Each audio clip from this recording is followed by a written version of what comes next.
The new tax law in Nigeria has brought a serious threat to the financial strength of states and local government. It has shifted too much economic power and control to the federal government, leaving the other tiers of government weaker and less capable of handling their financial responsibilities. This new arrangement clearly favors the center, while state and local councils are left to struggle with how to fund their developmental projects, pay workers' salaries, and maintain essential public services. The first and the most painful effect of the new tax law is the loss of personal income tax, which has been the biggest source of revenue for many states.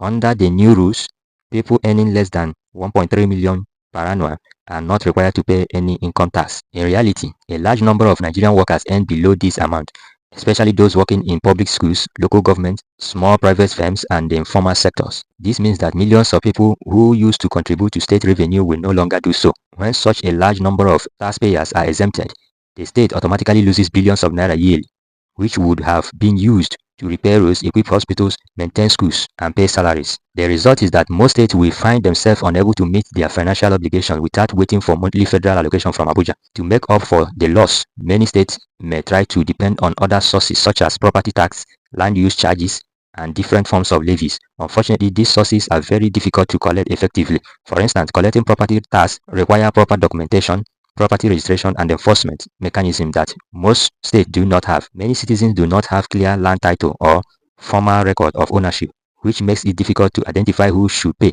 Even when they are identified, enforcement is weak and people can easily evade or resist payment. Lagos State may be an exception because it has developed a structure for such taxation, but most other states simply lack the administrative and technical capacity to make it work. Therefore, property and land taxes cannot practically replace the huge income loss from personal income tax. The new law also makes it easy for self-employed people, freelancers, and informal sectors workers to evade taxes.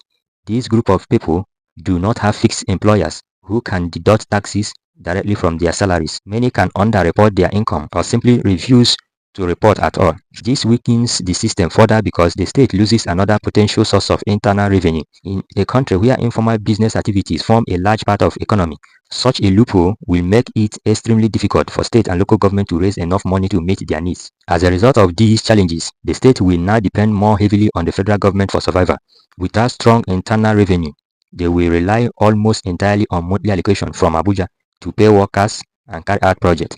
This dependence weakens their autonomy and reduces their political power. The federal government, being the only one with strong financial control, will continue to dominate the system, while state loses their freedom to plan and execute independent policies. The inability of state and local councils to generate enough income will also make it hard for them to perform their basic duties. Local governments, which are closest to the people, will face the worst challenges because they depend almost completely on allocation from state. States with bigger economies and better tax systems such as Lagos, Rivers, and Abuja may still manage to survive, but poorer states with smaller economies will be in a deeper financial trouble. This gap will continue to widen, creating two different classes of states: those who can stand on their own and those who must beg the federal government for every project. This goes against the true spirit of federalism, where all states are supposed to have a fair degree of independence and self-reliance.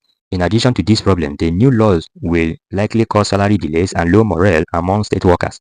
The financial instability caused by this new tax system will make the state budget unpredictable.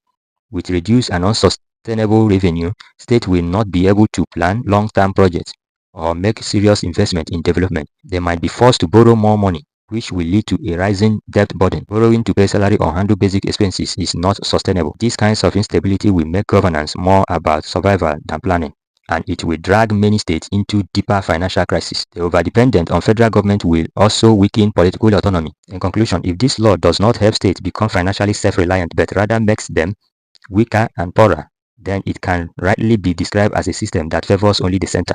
It is a law that strengthens the federal government but cripples the foundation of federalism in Nigeria.